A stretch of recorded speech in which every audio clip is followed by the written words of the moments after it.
வணக்கம் நேர்களே, நான் உங்கள் ஆஸ்ட்ரோ பூர்ணா. இன்னைக்கு நம்ம பார்க்கக்கூடிய சிறப்பு பதிவு சூரியன் உச்சம் பெறக்கூடிய ஒரு காலகட்டம்.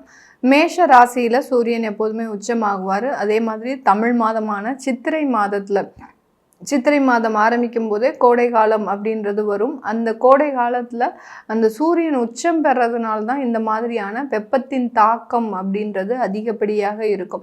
மேஷ ராசிக்கு அதிபதியே பார்த்திங்கன்னா செவ்வாயும் சூடான கிரகம்.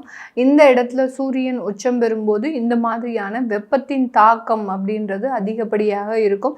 அதிலும் இந்த ஆண்டு பார்த்திங்கன்னா மிக கடுமையான ஒரு வெப்பம் அப்படின்றது கண்டிப்பாக இருக்கும்.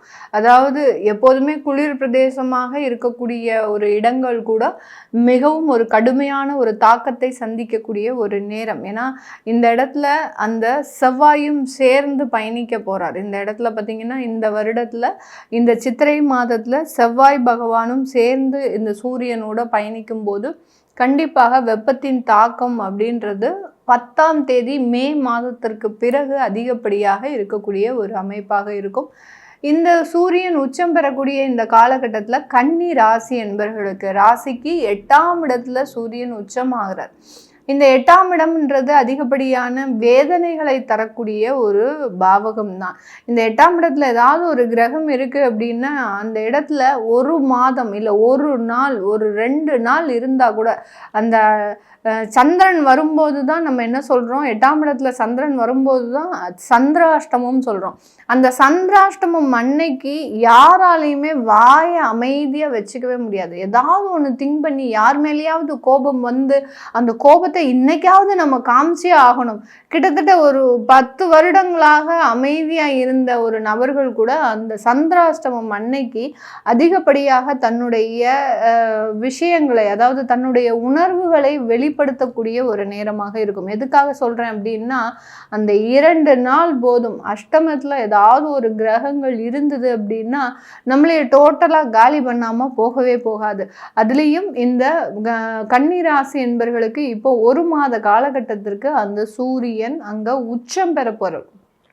அஷ்டமத்தில் சூரியன் உச்சம் பெற போகிறார். இதில் கன்னிராசி என்பவர்களுக்கு மிகப்பெரிய ஒரு நன்மையான விஷயம் என்ன அப்படின்னா, உங்களுடைய விரயஸ்தானாதிபதி அயனசயன ஸ்தானாதிபதி 8ஆம் இடத்துல மறைஞ்சு போயிடுறாரு.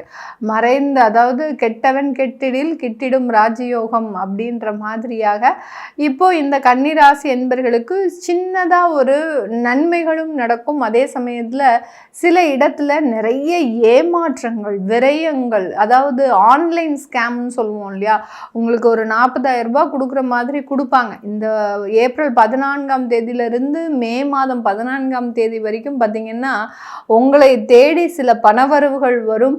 அந்த பணவரவுகளை நோக்கி நீங்கள் ட்ராவல் பண்ணீங்க அப்படின்னா உங்களுடைய மொத்த அக்கௌண்ட்டும் காலி ஆகிடும். அந்த மாதிரியாக அந்த ஆன்லைன் ஸ்கேம்லாம் இந்த மாதிரியான நேரத்தில் தான் அந்தந்த நபர்களுக்கு ஏற்படக்கூடிய ஒரு தருணம்.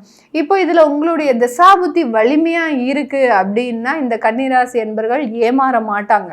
இது தசாபுத்திகளும் கெடுதலான ஒரு அமைப்புல இருக்கு. ஒரு 6-8ல இருந்து திசை நடத்துது, 12ஆம் இடத்துல இருந்து திசை நடத்துது அப்படின்ற பட்சத்துல கண்டிப்பாக இந்த இடத்துல உங்களுக்கு ஏமாற்றங்கள் அப்படின்றது அதிகப்படியாக இருக்கக்கூடிய ஒரு தருணமாக இருக்கும். இப்ப வெளிநாட்டுல இருக்கக்கூடியவர்களுக்கும் இந்த மாதிரியான பாதிப்புகள் வருமா அப்படின்னு கேட்டீங்கன்னா, இந்த கன்னிராசி என்பவர்கள் வெளிநாட்டில் இருக்கிறாங்க அப்படின்னா இந்த காலகட்டம் இவர்களினுடைய எண்ணங்கள் எதுவாக இருக்கும் அப்படின்னு கேட்டிங்கன்னா, எங்கேயாவது லாட்ரியை பார்த்தாச்சுன்னா விட மாட்டாங்க. எங்கேயாவது நம்மளுக்கு ஒரு ஜாக்பாட் கிடைச்சிடாதா. நிறைய வெளிநாட்டில் இருக்கக்கூடியவர்கள் ஷேர் மார்க்கெட்டில் போடக்கூடிய ஒரு தருணம். ஏன்னா ஷேர் மார்க்கெட்டில் அதிகப்படியான நஷ்டத்தை சம்பாதித்த இந்த கன்னிராசி என்பவர்களுக்கு இந்த மாதத்தில் எப்படியாவது நம்ம நிறைய ஒரு லாபத்தை பெற்றுடணும் அப்படின்னு அதிகப்படியாக அதில் போராடிக்கிட்டே இருப்பாங்க.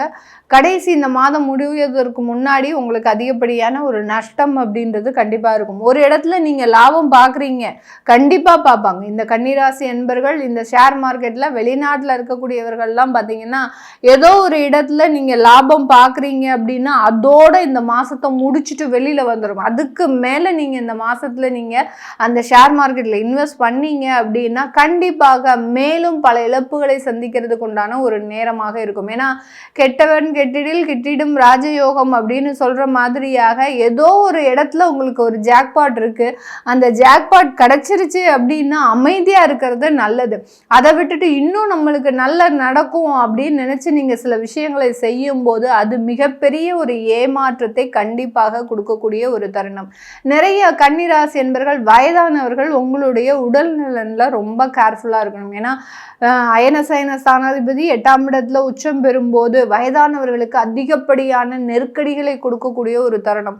ஒரு தனி நபராக இருந்து போராடக்கூடிய ஒரு நேரம். எவ்வளவோ குழந்தைகள் நம்மளை பார்க்கறதுக்கு இருந்தால் கூட அவர்கள் கூட சேர்ந்து வாழ்றதுக்கு விருப்பம் இல்லாமல் நீங்களே ஒரு தனியாக இருந்து கஷ்டப்படுவதற்குண்டான ஒரு தருணமாக இருக்கும். அடுத்து பார்த்தீங்கன்னா இந்த கன்னிராசி என்பவர்களுக்கு அந்த உடல்நலன் வியாதிகள் அப்படின்றது தீவிரம் அடைவதற்குண்டான ஒரு நேரம்.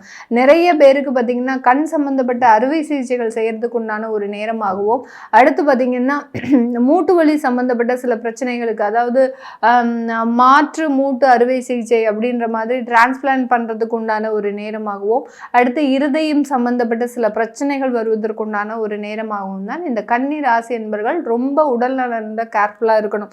அப்படி இல்லாத பட்சத்தில் சில விளைவுகள் ஏற்படுவதற்குண்டான ஒரு நேரமாக இருக்கும். கடன் வாங்கக்கூடாது. இந்த காலகட்டத்தில் நீங்கள் வாங்கக்கூடிய கடன் கிட்டத்தட்ட 2 வருடங்களுக்கு உங்களால் அடைக்கவே முடியாது.